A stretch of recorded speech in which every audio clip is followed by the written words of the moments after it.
Good morning, New Gospel Youth staff. This is your Child Abuse Awareness and Prevention training for 2022. So I want to go through the trainings and make sure you truly understand everything we need to do as far as child abuse.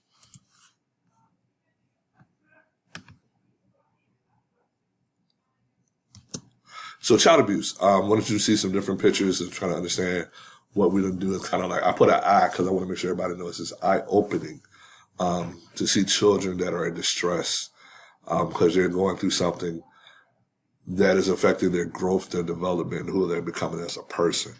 And it's our duty as CYP professionals to make sure that we are vigilant and making sure we can stop those things that we are seeing signs of and that we know the process of reporting those things that possibly could help a child and even probably save a child's life. The purpose of child abuse prevention training. As professionals, we develop strong, caring relationships with children and families. We spend days with them engaged in different things from recreation and childcare. So the Navy expects us as professionals to provide a safe, nurturing environment for CYP children, to have training and education to recognize and respond to child maltreatment, and to report all those concerns of child safety and well-being appropriately. As professionals, not only do we have the ethical and professional responsibility to carry out these duties of making sure we provide a safe place and we provide vigilance of these children, but we have a legal mandate also. That's what we always talk about. We're mandated reporters.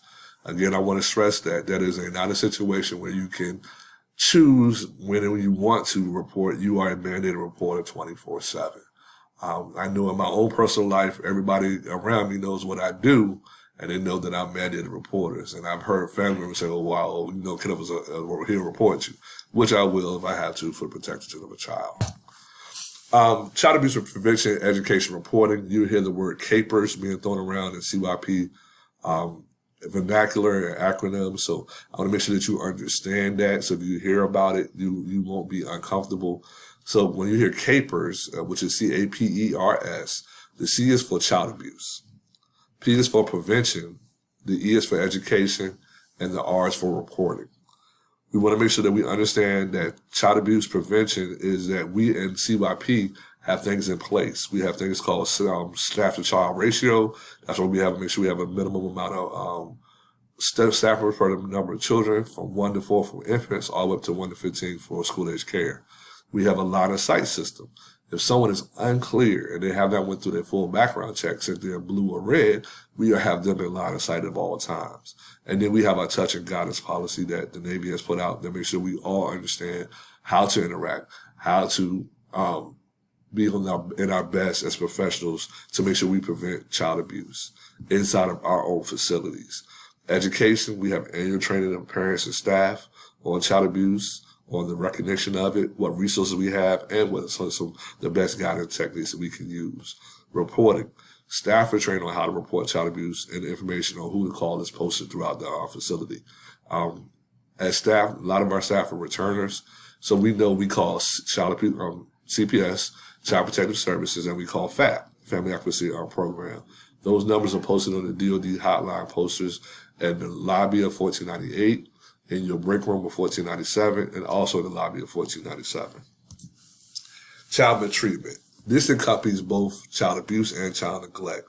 This makes sure everybody understands that a child that's younger than the age of 18 that's going through anything dealing with abuse or neglect is child maltreatment. That's from a parent, a caregiver, or any other person in a caregiving role.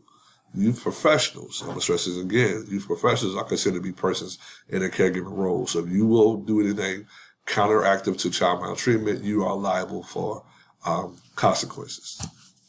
There are types of child abuse. You have physical abuse, sexual abuse, and psychological emotional abuse. Physical abuse is physical in nature. You're grabbing, you're pushing, you're hitting, choking, you're immersing them, you're burning, you're doing something to cause bodily injury. Some things people talk about as far as like abuse, physical abuse, if you leave bruises and with a belt or extension cord, that's still considered physical abuse. I know a lot of times we talk about the state of Virginia and the laws considered physical abuse. Yes, the state of Virginia allows you to spank your child. That is a way to correct your child. It becomes abuse when you leave marks on a child. That is what we call physical abuse. So we won't debate spanking Is it something that should be used or not? We will talk about it as the standpoint of if you are spanking and your child, if you're leaving bruises or marks, that is considered physical abuse, and that is a reportable incident. Sexual abuse. Sexual abuse is talking about children's genitalia, any kind of sexual penetration. I'm really having a hard time because it really bothers me when we talk about things like this, but anything we're doing sexual in nature to a child, even watching children undress, bathing, recording pornography, touching inappropriate areas. Those are things we call about sexual abuse, especially if you're doing it in the form of gratification as an adult or even as an older adolescent. That's why we talk about in our touch and guidance policies, where we're supposed to give side hugs and things of that nature. And those are come up in trainings also. We don't let children lean on us and do things of that nature. So we want to be careful about how we do things and what things we're watching in terms of sexual abuse. Excuse me. The next thing we talk about is emotional psychological abuse. Patterns and acts that we're being either passive aggressive or aggressive in a child's emotional need. We can talk about berating the child, disparaging the child, engaging with other verbal abuse with child with other children. Anything like that is called emotional abuse. Sometimes we have to understand that emotional abuse is very rampant in our world. We talk about bullying, cyberbullying, things of that nature. I grew up in a time where we used to joke all the time with each other. Those things right now, if we did them now, would be emotional abuse, because those things go toward the psyche of a person, and we don't want to alter a person in that way. We don't want to diminish their self-worth. So those things we talk about emotional abuse. So we have to be careful in our speech and our beliefs, because what we might feel is right may not be the right thing for our environment, especially CYP professionals. Physical abuse indicators. We have extensive bruises, especially in areas of the bodies that are not really vulnerable. If a child comes in and say they fell down on their elbow and scraped their elbow, you can see that. But if they got bruises around their neck, and they got bruises in their chest, just feel like heart, like this hand hitting and things of that nature, we want to be very careful about those. Head and face, abdomen, bruises in shapes such as handprints, belt buckles, bruises on the face and abdomen frequently. Marks that indicate that it had been hit by something hard, like an extension cord. Multiple bruises all over the body, like somebody's been like got out of the bathtub and has been beat constantly with a belt. So we want to watch for those different things. Also, sometimes when somebody's going through physical abuse, they're really over aggressive. So that's one thing about it. Because I don't know if you heard about the fight or flight theory with human nature. Sometimes when people are going through that, they want to fight. Everything is like, I have to be aggressive. Or sometimes they want to flight. They want to get away. They want to cower. They want to get away from adults. So they see adults as coming at them. So a lot of times you have to be very careful. Like, because of me, I'm always telling the child to make sure they speak up so I can hear them. Sometimes that might not be the best thing. Sometimes I might need to stop and say, okay, what am I reading from this child? Is there something going on that I need to see behind the scenes? Sometimes they're being destructive.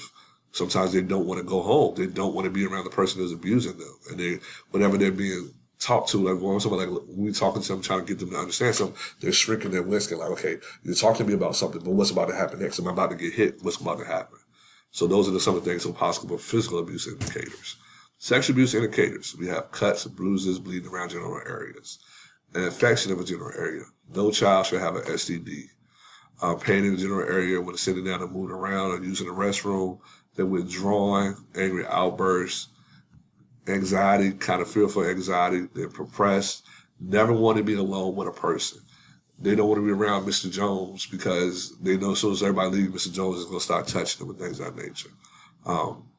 We want to make sure that we are aware of how children respond to different adults. And if a child is very knowledgeable on sexual things, that's something we have to be aware of.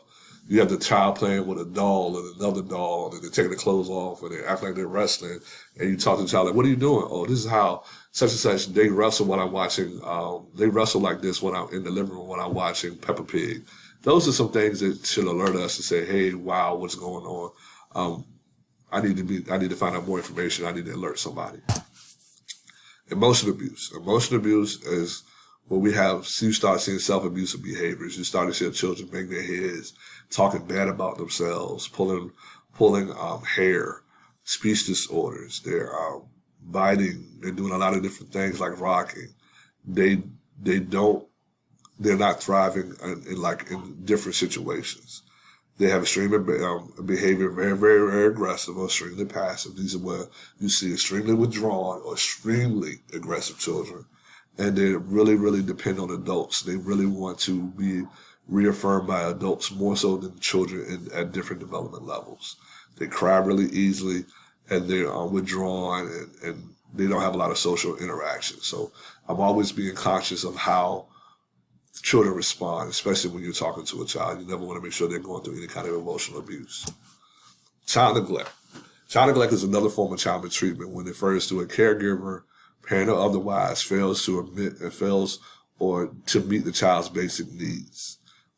That's like having things that they definitely need to grow.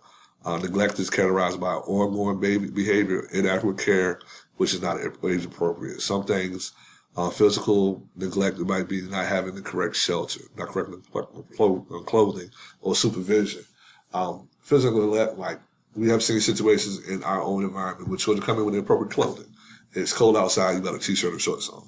So those are some things we want to make sure that we are alerting the proper people about, so we can have those proper discussions with the parents and things of that nature.